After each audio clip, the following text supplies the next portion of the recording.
Hello, and welcome back to DFT'S Dungeon. My name is Daniel Terry.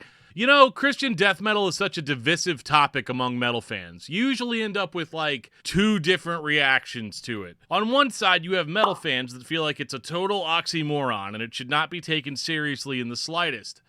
And on the other hand, you have Christians who feel like it's a total oxymoron and should be avoided at all costs. However, for those of us that are left, over the years, there's been a pretty large variety of death metal bands with Christian lyrics that have hit the music scene to various degrees of success. And in this video, I want to point out 5 of those bands. As a quick side note though, I'm going to omit 3 bands from the list. Those bands are Living Sacrifice and Mortification, simply because I've discussed those bands already in other videos. You should go check them out. And the third band is Extol, because I'm planning on doing an original trilogy episode on Extol, and so I don't want to like say stuff about them that I'm going to say just again in another video. So bottom line is all 3 of those bands are incredible, and they would probably end up eating up most of this list anyway. But they're not going to be on this list simply because I want to make more room for some other lesser known bands.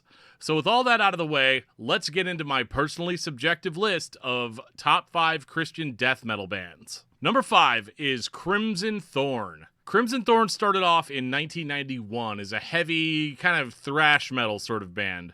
But by 1992, the band really wasn't feeling all that thrashy anymore, and that thrash sound had shifted into some full-blown pounding death metal, with some of the most extreme death metal vocals available at the time. I mean, seriously, listen to this.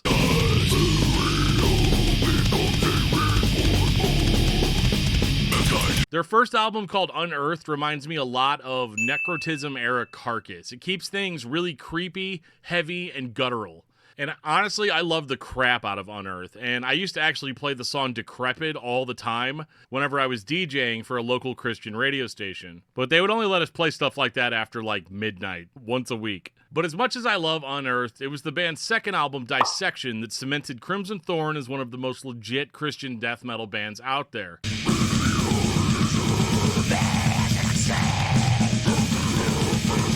Dissection incorporates elements of brutal death metal, grindcore, and old school death metal to create a record that will keep your ears ringing for years to come. Number 4, Alathian, also known as Crutch. So back whenever I was first getting into Christian metal, I had a friend that I used to chat with all the time on AOL Messenger, and we used to regularly recommend bands to each other. But one band that this dude would not shut up about was called Crutch. But the problem was that there was no way for me to actually hear Crutch at the time. I mean, I was using AOL. So I did what any kid would do in the early 2000s with a 56K internet connection. I stole it.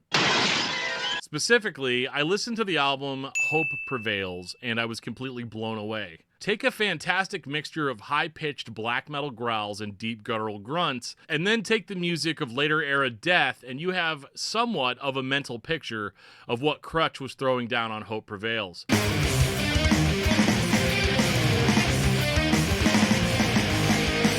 And at the time, I had never heard anything as technical or melodic sounding that was still able to maintain a strong death metal intensity. And a few years later, they would change their name to Alathian, and I would go on to pronounce it wrong for, 2 years. They came to Cornerstone Festival in 2004, and I just happened to catch them playing, and the live experience was absolutely transformative for me. They had another album out at the time that they were selling that was called Applesauce.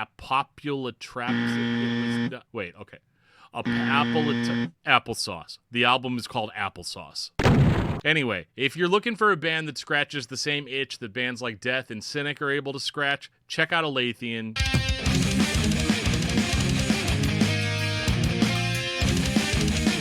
You probably won't be disappointed. Number 3, Sacrificium. Hailing from Germany all the way back in 1993 comes Sacrificium.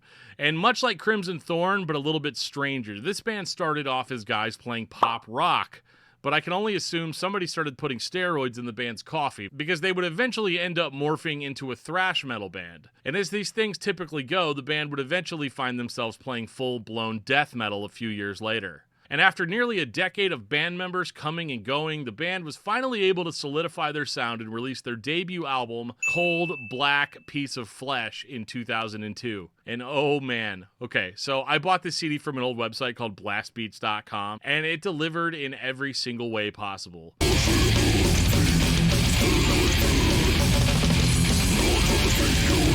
Cold Black Piece of Flesh is a brutal masterpiece of epic riffs, blasting death metal speed, and deep guttural death metal growls. Each song has a little bit of a groove to it in places, and it features some excellent lead guitar work swirling in and out of the brutality. And I don't see this band get discussed anywhere anymore, even though I know that they've had several releases under their belt in the last 20 years since I first heard them. Their second album, Escaping the Stupor, is awesome too. While it incorporates a little bit more modern aesthetics, like sort of Gothenburg melodic death metal, it's still able to maintain the brutal intensity of that first album.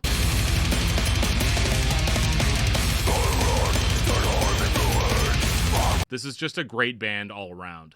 Number 2, Gromms. You might notice a bit of a trend in this video that most of the bands that I'm mentioning in this list are bands from the early to mid-90s, and Gromms here is no exception. Gromms, which is an acronym for God Rules Over My Soul, is a Norwegian death metal band who started all the way back in 1991. And I'll be honest, that's pretty much the only thing that I know about this band, other than the fact that in 1994, they released one of the coolest death metal albums in my collection called Ascension. Ascension is a mid-paced, groovy death metal album with a lot of really catchy lead guitar work and riffs that will stick in your head for days.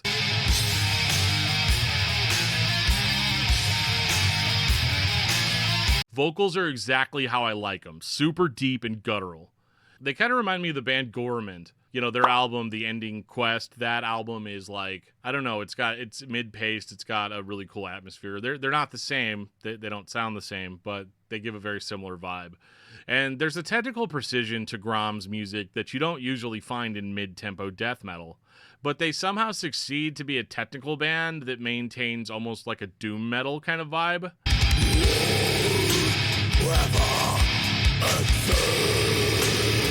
And I can only imagine how difficult it must have been to be in a Christian death metal band in Norway in the early 90s. The fact that they were able to release music at all is kind of a miracle, but I'm glad that they did. Now, before I get into number 1, I want to throw out some honorable mentions that I think that you should check out. The first one is a band called Encryptor. Now, Encryptor didn't make the list because it's not technically a band. It's one man named Felipe Diaz III, and you might actually know him from his black metal band Sorrowstorm. But in addition to doing Sorrowstorm, Phil also has his one-man death grind project, Encryptor. And Encryptor would appeal to anybody who loves low-budget, caveman-style death metal. Low production quality with drums and vocals that overpower everything. And it's an acquired taste for sure. But what keeps me mesmerized is the speed of the drumming, and the vocals are so deep that it sounds like somebody is dragging a giant rock over pavement.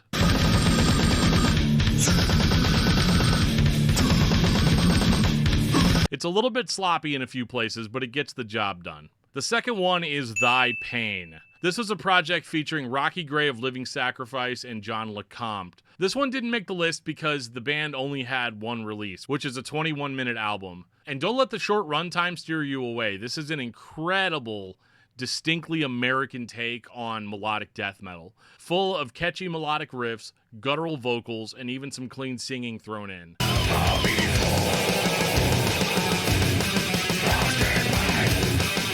It's really unique, and I haven't heard anything else like it. However, it doesn't make this list because A, it's not a band in the traditional sense, and B, it doesn't really fit neatly into the genre of death metal for me personally.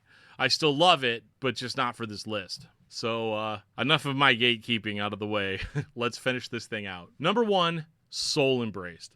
Soul Embraced began as something of a side project of Living Sacrifice, as you heard me talk about in my Living Sacrifice original trilogy video, which you should totally go watch if you haven't watched it yet. Living Sacrifice used to be primarily a death metal band. However, on their fourth album, Reborn, the band started incorporating more hardcore and metalcore influences into their sound, and that's when they became recognizable as the Living Sacrifice that we know today. However, Rocky Gray and Lance Garvin of Living Sacrifice decided to resurrect one of Rocky's old side projects called Soul Embraced, with a focus on playing death metal as the primary genre.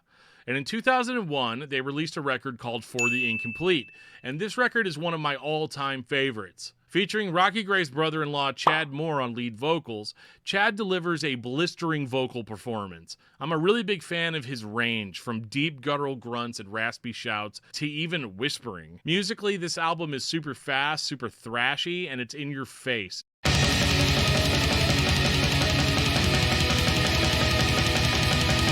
Lance Garvin delivers on the drums exactly as you would expect him to, and Rocky's riffs keep the pace fast for the most part. And even though the band throws a good amount of groove into the mix, groovy.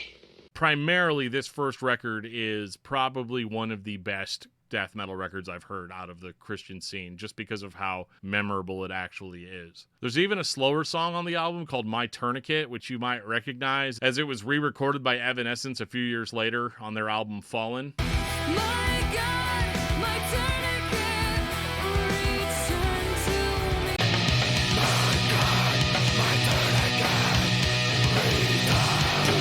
me. Yeah, I prefer the original. After For the Incomplete, Soul Embrace signed with Solid State Records and released 3 more albums. And on each of these albums, they started adding different elements into their sound to the point where the album Immune is barely recognizable as death metal at all.